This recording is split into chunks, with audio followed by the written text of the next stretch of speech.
ਹੁਣ ਅਸੀਂ ਗੱਲ ਕਰਨੇ ਆ ਮੁਜੱਸਮੇ ਦੇ ਬਾਰੇ। ਮੁਜੱਸਮਾ ਕੀ बुत वो है जिंदी हिस्टरी नहीं है, बुत वो है जिंदी कोई शक्ल नहीं है, बुत वो है जिन्हें तुम खुदा मान लेंदे हो, जिन्हें तुम सजदा करते हो, तो वो है बुत। मुजस्मा की मसीह में मेरे अजीजों जिदा सी मुजस्मे की तारीफ पढ़ने आ, मुजस्मा किसी शख्स, किसी वाकया ते किसी की यादगारी च बनाया जाता है। जिवें असीं वेखने आ बाहर के मुल्कां च उन्होंने वड्डे वड्डे हीरो जिहड़े ने उन्होंने मुजस्मे बनाए ने, एक्टरां दे मुजस्मे बनाए ने, ते जिहड़ी ऐसी परसनैलिटी जिन्हें दुनिया च कोई काम किया है, कोई ऐसा बंदा जिंदा एक नाम रहा है, उनके उन्होंने मुजस्मे बनाए ने यादगारी वास्ते। ऐ मुजस्मा साजी। हुण मुजस्मा साजी शुरू कित्थों हुई ऐसी देखनी है। पहले दौर च जी मुजस्मा साजी सी आ मजहब के नाल रिलेटिड सी। जेडे मजहबी लोग सन वो मुजस्मे बनाते सन, ते उन्होंने एक औरत का मुजस्मा बनाया होंदा सी जिन्हों कहते सी कि यह साडी माँ है, ए वो है जिन्हों तो पैदाइश हुई है।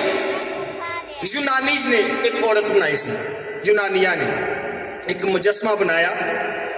यूनानिया तो बाद आस्ता आस्ता यह जी ट्रेडिशन सी, रवायत सी, रोमिया ने अपना ली। रोमिया ने क्या क्या बहुत अच्छा है, फन है, एक यादगारी है, क्यों ना कोई वड्डी शख्सियत होवे उनका मुजस्मा बना दिया। तो उस तो बाद फिर एंजलो सी, उन्हें मुकद्दस दाऊद का मुजस्मा बनाया, जिंदे विच दुनिया में एक ऐसी उन्हें ऐसा मुजस्मा बनाया जिस मुकद्दस दाऊद दियां नाड़ा तक नजर आंदियां सन। उन्हें मुजस्मा बनाया मैकल एंजलो ने। कुछ दिन गुजरे, कुछ साल गुजरे, मुजस्मिया ते पाबंदी लग गई। भाजी ऐ नहीं बनाने क्योंकि बाइबल मुकद्दस ते मना कर दिए। लेकिन फिर थोड़ी देर बाद इधर रिसर्च हुई, फिर उन्होंने कहा कि नहीं, यह तुसी आदा यादगारी वास्ते, किसी की याद दहानी वास्ते बना सकते हो, पर इनू सजदा ते इनू खुदा नहीं मान सकते। बोलो बोलो मुकस्समा मरियम के नाम की। दिन गुजरे, कुछ लोगों ने इनू अपना लिया, दोबारा रूस से आए।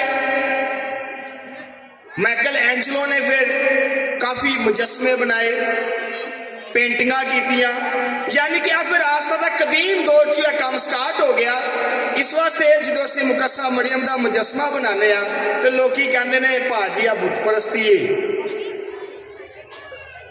तो मैं तुहानू कहा बुत वो है जिंदी हिस्टरी नहीं है, जिंदा बैकग्राउंड नहीं है।